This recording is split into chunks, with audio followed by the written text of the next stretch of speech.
Alright, so in today's video, I am going to be getting one of my trio subs and sticking it in that AVE box right in the middle of the frame right now, because that is the only box I have for a 15-inch subwoofer, so let's see what they can do in that enclosure. Also, I'm going to be using the trio sub that I repaired the other day. That way we can test out if my repair job has actually worked as well. Alright, so I now have the sub ready to go in the enclosure. As we can see, this is the one that I repaired. You can see with the glue on the side there. So I've just got to remove 2 bolts from the bottom and 2 bolts from the top of the sub. The grill comes out and then we can remove the stock woofer. Alright, so I've now removed the 4 screws, so we should just be able to pull the grill off. There's the AVE woofer, so let's remove that from the enclosure.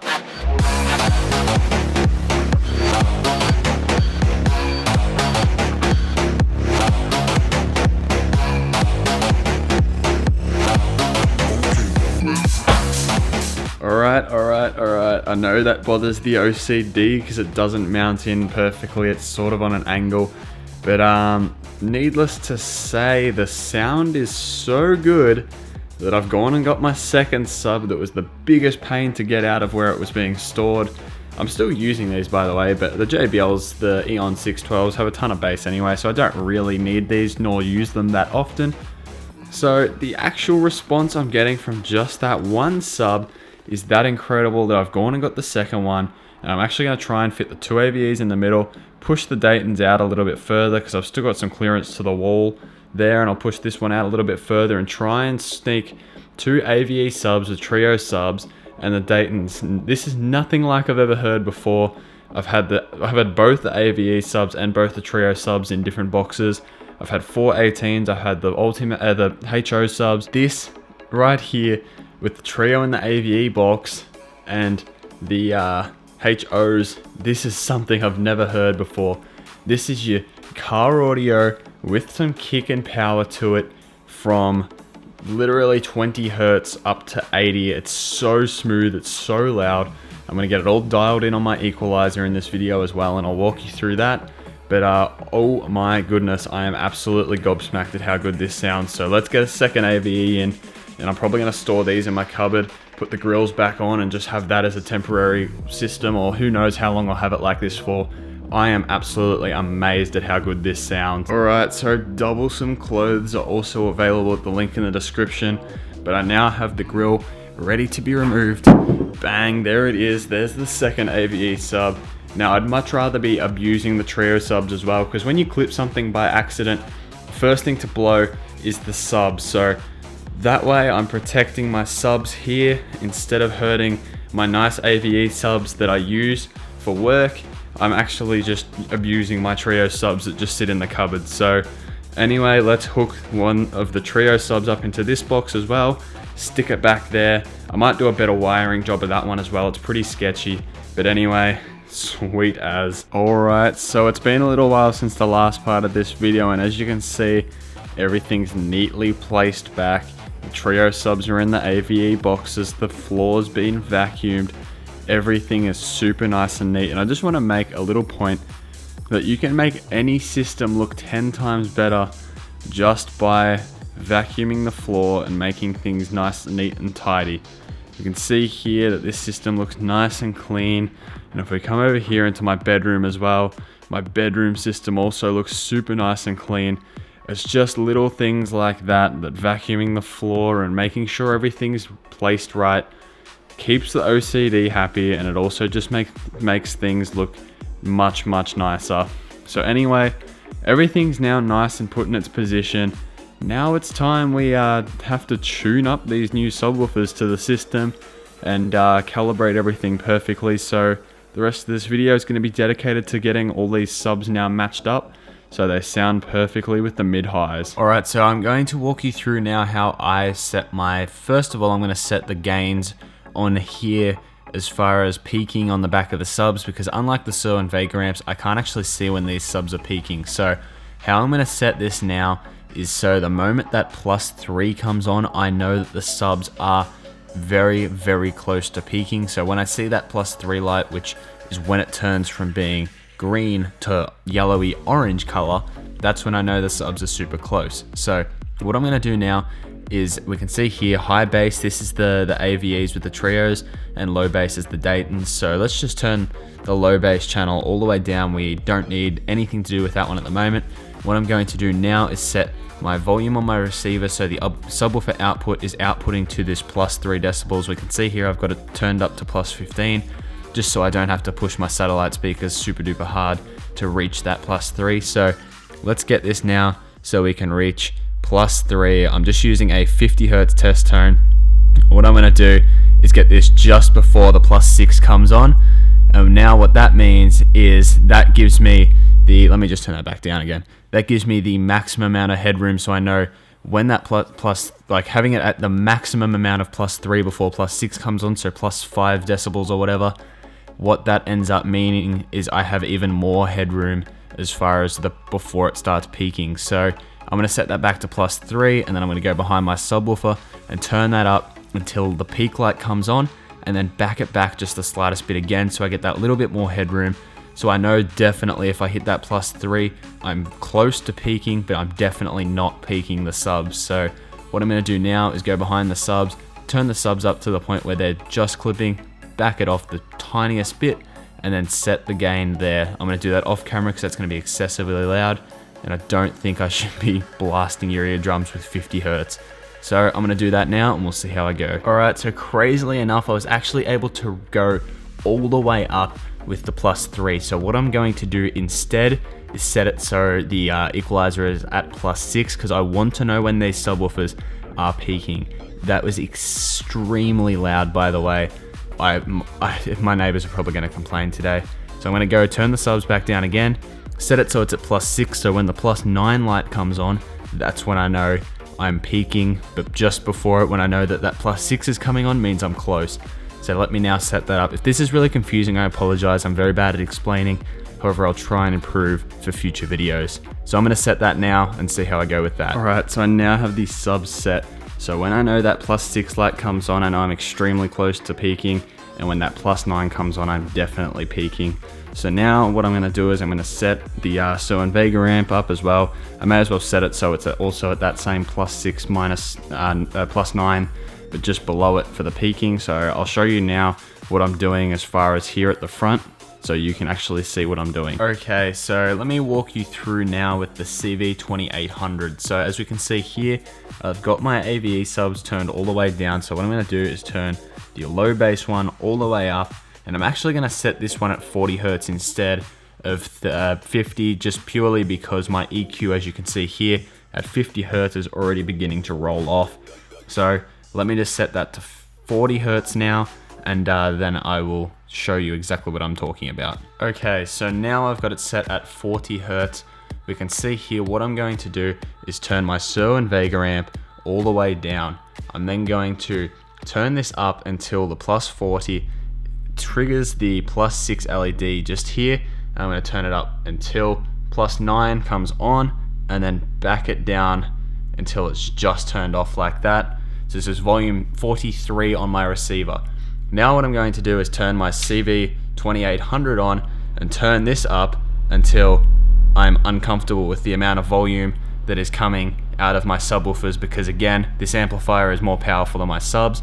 So I'm now going to turn the CV2800 up.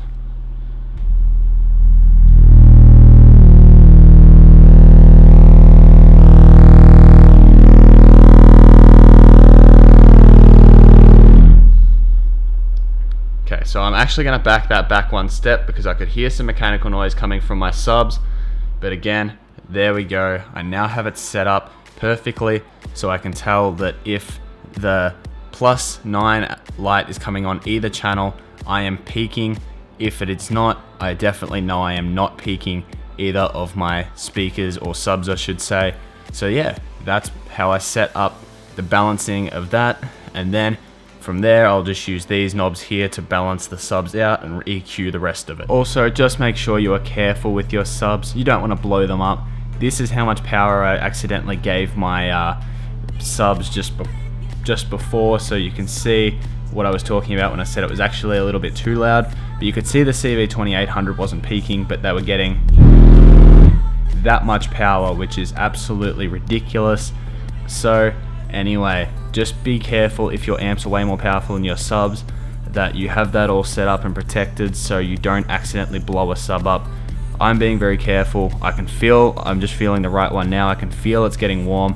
So what I'm going to do now is just play some quiet music and let it cool off. And then I'm going to start balancing these subs out as far as the low bass and the high bass so it sounds flat as far as the frequency response. Alright, so now pick a song that you're very familiar with. At the moment I'm actually just going to be using Way Back Home, purely because that's, as you can see there, a no copyright sound song, so I can use it in my video. Normally and ideally I'd be using a song that I'm much more familiar with, but you have to do what you have to do to satisfy the YouTube people. So anyway, I'm going to be playing this on my subs. I'm just going to do the initial drop now, listen to that for 20 seconds, get my initial opinions, and then see what I need to change from there. Alright, so now I've initially listened to it. What I can gather from that is that the really low note that is probably high 20s, low 30s is pretty good. I could probably turn that up slightly louder, but what I'm actually lacking is the 30 to 40 hertz that needs to be boosted up a bit. I'd say what's happening is the Daytons are rolling off and the trios are rolling off that way, that little gap in the middle is like a V in the actual sound. So what I'm going to do is boost those up on which sub am I going to do it? I'm going to do it on the trio subs because they're definitely a lot louder than the Daytons at that sort of volume. So I'm going to do that now and see how much that improves the response. Give it another listen and turn the Daytons up the tiniest bit. Alright, so I've now made some minor adjustments, and as I said, I'm sort of missing a frequency. So what I'm going to do now is use a tone generator here to try and nail what frequency it is.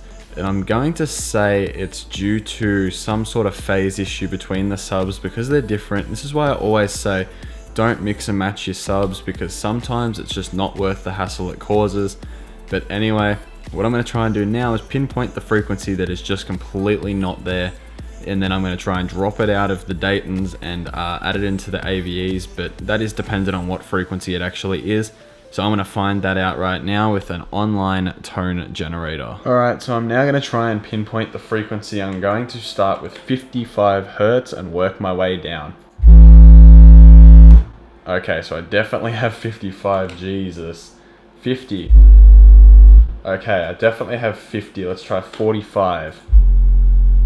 Okay, 45 is extremely quiet. 40 just about doesn't exist. Let's try 35. Okay, so 35 is definitely there. Let's try 30.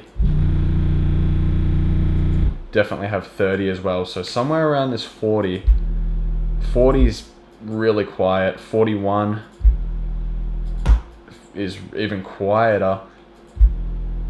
42 is pretty much not there. Okay, so it's about 42 hertz is absolutely absent. When you compare 42 hertz with, let's say, 30 hertz, and these subs are EQ'd to be having actually more 40 hertz than 30 hertz, we can tell that there is some sort of phase issue. So now what I'm going to do is drop 40 hertz entirely from my Daytons and add it into my trios and see if they do anything. Okay, so this is the perfect example of a phase issue. Watch what happens again. The Daytons are the bottom one. Watch what happens when I only take out 40 hertz. You can hear there that the 40 hertz increases significantly. I'm going to turn that down because it's such an annoying tone. You can tell just by minimalizing that 40 hertz out of the Daytons, the actual overall volume increases. So there we can tell that there is some sort of overlapping there that is causing a phase issue that is just completely cancelling out 42 hertz.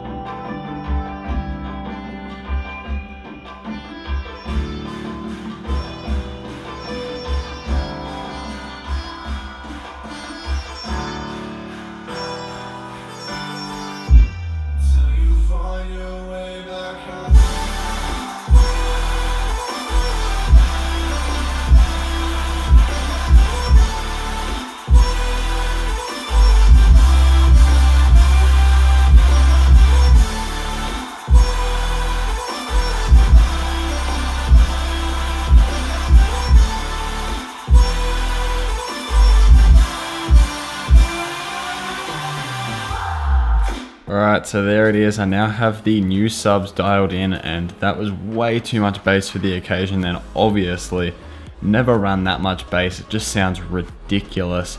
However, I now have the system dialed in, and please do not do this if you don't know what you are doing. Do not mix match subs if you don't know actually, I'll leave it at do not mix match subs. Seriously, it's the stupidest, most pointless. Oh, it's such a hassle to do. If you do, make sure you have a good knowledge of how to work an equalizer. The end up result was I flipped the phase on the AVEs, and I did some pretty serious equalizing down to like decibel, like every single little piece of gain. I was just slightly adjusting it up and down until I finally found the point that it's at now, where everything is pretty well balanced. The kicks are still excessively loud, but it's, to be honest, it suits my music style, because I go anything from rock to some sort of like sad and emotional rap to jazz to anything. And to have that sort of kick drum that's sort of emphasized actually helps and sounds pretty good. So I'll be leaving it like that for now. If it bothers me, I can always turn it down a bit. But seriously, do not mix match subs unless you know what you are doing, or do not do it full stop. Just buy a sub that's good all round instead of having super low playing subs and super powerful high output subs like I have here. But anyway, with that being said, if you guys have enjoyed this video, chuck a like on it. Subscribe to my channel down below if you haven't already, and I'll catch you guys in the next video.